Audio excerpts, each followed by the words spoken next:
Welcome back to Teach Your Littles at Home. Today we're diving into our Thanksgiving episode and talking about ways to make Thanksgiving memorable and special for your little ones. As a mom to 3 little ones, it is so important to me to create traditions that help our children understand the true meaning of why we celebrate Thanksgiving. I'm sharing 5 ways to make Thanksgiving special with a few ideas from our own family traditions that we share each year. I hope you feel motivated to try out a few new things this year. Hey there, Mama. I'm Lauren Brainerd, and this is Teach Your Littles at Home. I'm so excited you have tuned in as I share fun and hands-on activities you can use right away to help you play and learn with your little ones. So let's dive right into today's episode so you can make more memories than you ever dreamed of. We are not the hosts on Thanksgiving Day.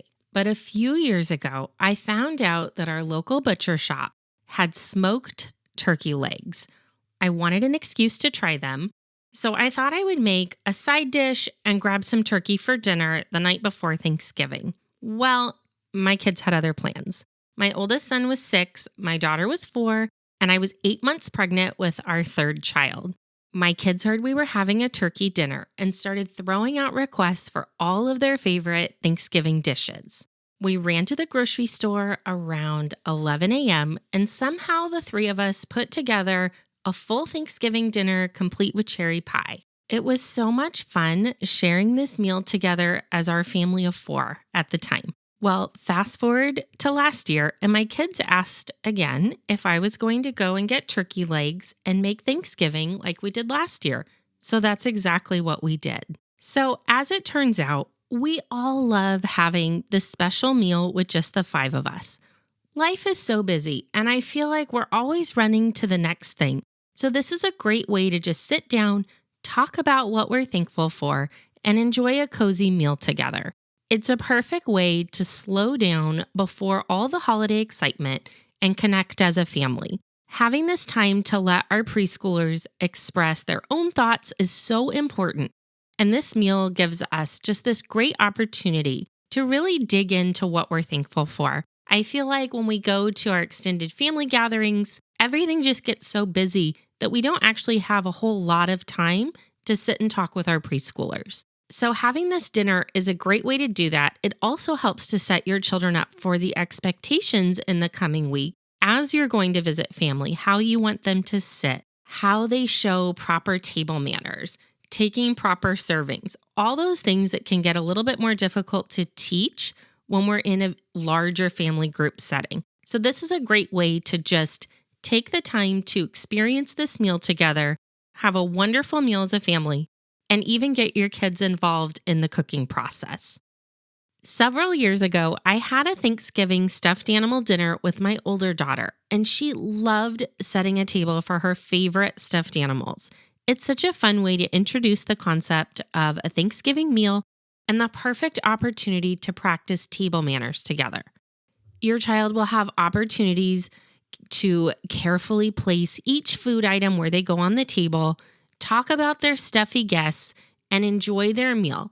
You can even talk about using polite words like please and thank you, and just getting your child used to using those manners at the table if it's not something you're already working on during your family meals. Now, once you've given some direction, you can head back to the kitchen and let the unstructured play continue right alongside you.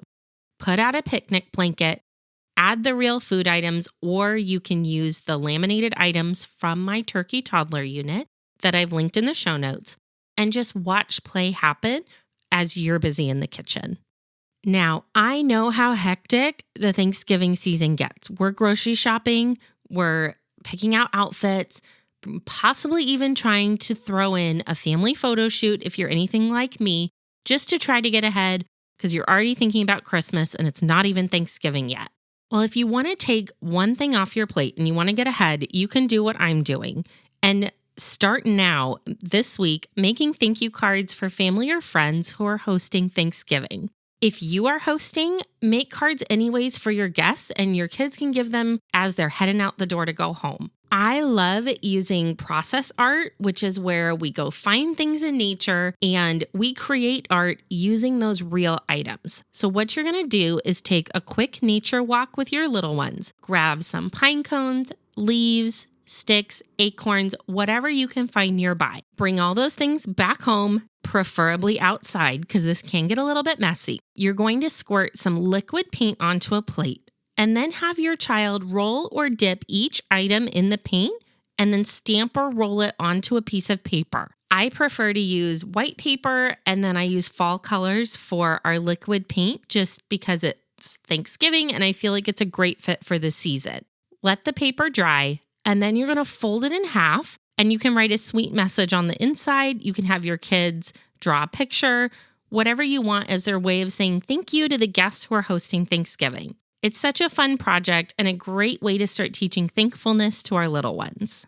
Another really simple idea that is super impactful in driving home that message of what we're thankful for to our little ones is a gratitude jar. All you need to do is grab a jar or a container and a few little strips of paper. Throughout the week leading up to Thanksgiving, talk as a family about what you're thankful for. Your children can draw pictures or you can write their answers for them and then place in your jar. It's a great way to focus on thankfulness, and the jar can become sort of a time capsule keepsake of memories that you can bring out every Thanksgiving. What I'm going to start doing this year is actually using a different colored paper for every Thanksgiving. And that way, when I pull it back out next year, we'll be able to see all the different years of what we were thankful for in our jar as they just kind of start to get layered in there. And then in a few years, you can pull them all back out and it'll serve as kind of a time capsule of what you were thankful for each year and a great way to see kind of what's happened throughout these years of your children's lives. The last activity I'm sharing today is a little gross motor adventure that you can go on with your kids through a Thanksgiving scavenger hunt. You can use items that you already have at home like toys, pretend food, or different fall directions. Hide all these items around a room or around the yard and give your children clues to find each item. Then at the end, you can even give them a little Thanksgiving helper badge for completing the hunt. It's just a fun way to get our kids moving and active and using their gross motor skills and engaged in a Thanksgiving-themed activity. This might even be really fun to do with cousins or friends after Thanksgiving dinner after our kids have been sitting so long just to get them up and wiggly and able to move around a bit. If you're looking for even more things that you can have ready to go, just some simple printables or simple activities that you can have out for Thanksgiving week, then I've linked both my turkey toddler unit and my Thanksgiving preschool unit in the show notes. These are full of all kinds of printables, activities, sensory bins, fine motor skills, lots and lots of fun in each pack that you can use with your kiddos over the coming week or two just to really get them excited about Thanksgiving. Thank you so much for joining me on this special 15th Thanksgiving episode. I honestly can't believe that we're already 15 episodes into the podcast, and I'm so thankful that all of you have stuck around and keep listening every week because I just love to share activities and ideas with other mamas around the world. And I just want to remind you, as we're heading into this Thanksgiving season, that creating meaningful memories does not need to be complicated.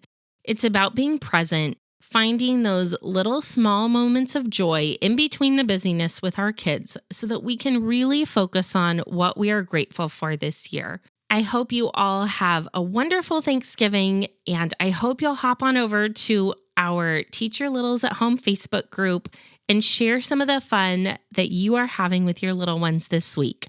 I can't wait to connect with you again next week.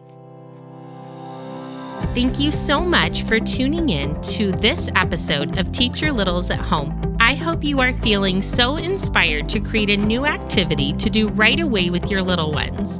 If you like listening to my mommy, will you please leave her a review?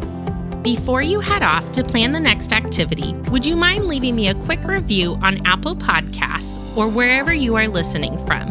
This is the only way for me to know if you're finding my tips, activities, and advice helpful, and I get so excited reading each and every review. I hope this episode has left you feeling empowered to try something new with your kids this week.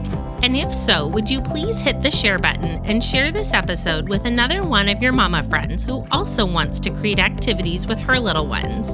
I can't wait to share even more fun activities with you on our next episode. Have a wonderful rest of your day playing and making memories with your little ones.